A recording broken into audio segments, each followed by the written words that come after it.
للہ والصلاة والسلام على أفضل الخير خلق الله. قال الله تبارك وتعالى في كلامه المجيد وللآخرة خير لك من الأولى.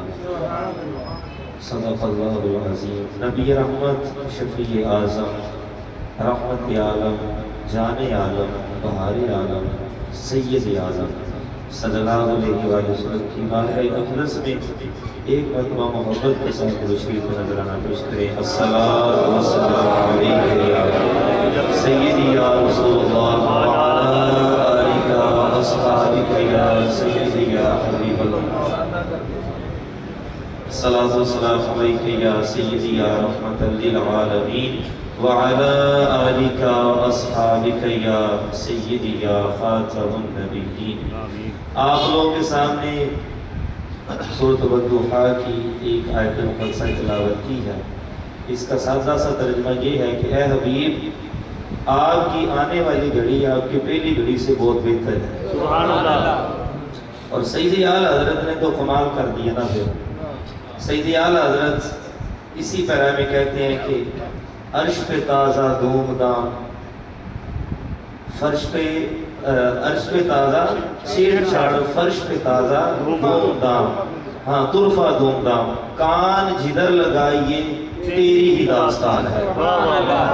بس اسی پہ رہنا ہم نے، کان جدھر لگائیے تیری ہی داستان ہے. بخاری شریف حضرت فاروق اعظم رضی اللہ تعالی عنہ کی اسلام قبول کرنے والا چیپٹر. دور ہے سرکار سیدنا فاروق اعظم رضی اللہ تعالی عنہ کا. سامنے سے ایک صحابی پاک گزرتے ہیں، نام ہے ان کا حضرت سواد بن قارب رضی اللہ تعالی عنہ. امیر المومنین نے ان کو پاس بلایا اور بلانے کے بعد کہا، اے سواد یہ بتا تو نے اسلام قبول کیسے کیا تھا؟ حضرت سواد بن قارب کہتے ہیں کہ میرے پاس جنات تھے، میں جنات کا موکل تھا. تو کہتے ہیں کہ ایک دن میں سویا ہوا تھا تو میرا جن میرے پاس آیا اور مجھے آ کر کہنے لگا، سواد وہ آگے ہیں، وہ آگے ہیں. کہنے لگے، میں نے اس کی بات کی طرف غور نہ کیا اور میں سو گیا. اگلے دن پھر اس نے مجھے جھنجھوڑا. وہ کہنے لگا، سواد ہوش کر، وہ آگے ہیں. کہتے میں نے اس کو ڈانٹا، میں نے اس کو کہا، جا پرے مار منو سون دے، روز نیند خراب کر دے. میں تیسرے دن کہتے ہیں کہ پھر ایسا ہوا کہ اس نے مجھے انگوٹھے سے دبایا. وہ کہنے لگا، سواد ہوش کر، پاک اور ناپاک چیزیں برابر نہیں ہوتی ہیں. جنات کے غول جا رہے ہیں، انسان بھی ادھر کا رخ کر رہے ہیں. تو نے مجھے قید کیا ہوا ہے، تو نہیں جانا دے نہ جا، مینوں تے جان دے. سواد کہتے ہیں کہ جب اس نے اتنی بات کہی نا تو میں سمجھ گیا گل وچ ہو. کہتے میں نے رفتے سفر باندھا، بس آپ نے 2-3-4 باتیں ہم نے کرنی ہیں، بس وہ آگے. اور کان جدھر لگائیے تیری ہی داستان ہے. کہتے کہ جب میں حضور علیہ السلام کی بارگاہ میں حاضر ہوا تو صحابہ کرام کا جھرمٹ لگا ہوا تھا. یوں محسوس ہو رہا تھا کہ جیسے چاند کو ستاروں نے گھیر رکھا ہے. شمع رسالت کے پروانے حضور کے ارد گرد جلوہ فرما تھے اور حضور کے چہرے کی زیارت کر رہے تھے. کہتے ہیں کہ جیسے میں حضور کے سامنے گیا، حضور نے مجھے کہا، سواد پھر کی کہتا سی طرح دیتے ہیں، کان جدھر لگائیے تیری ہی داستان ہے، تیری ہی داستان. اچھا تھوڑا سا آگے چلیے. حضور علیہ السلام کی جو تشریف آوری ہے نا جی، اناجیل کے اندر تو موجود ہی ہے. تورات، زبور، انجیل کے اندر ایک مذہب ہے جس کا نام ہے مہاتما گوتم بدھ مت. یہ بڑا پرانا مذہب ہے، حضرت عیسیٰ علیہ السلام سے بھی کئی ہزار سال پہلے کا مذہب ہے. مہاتما کہتے ہیں پاکیزہ روح کو.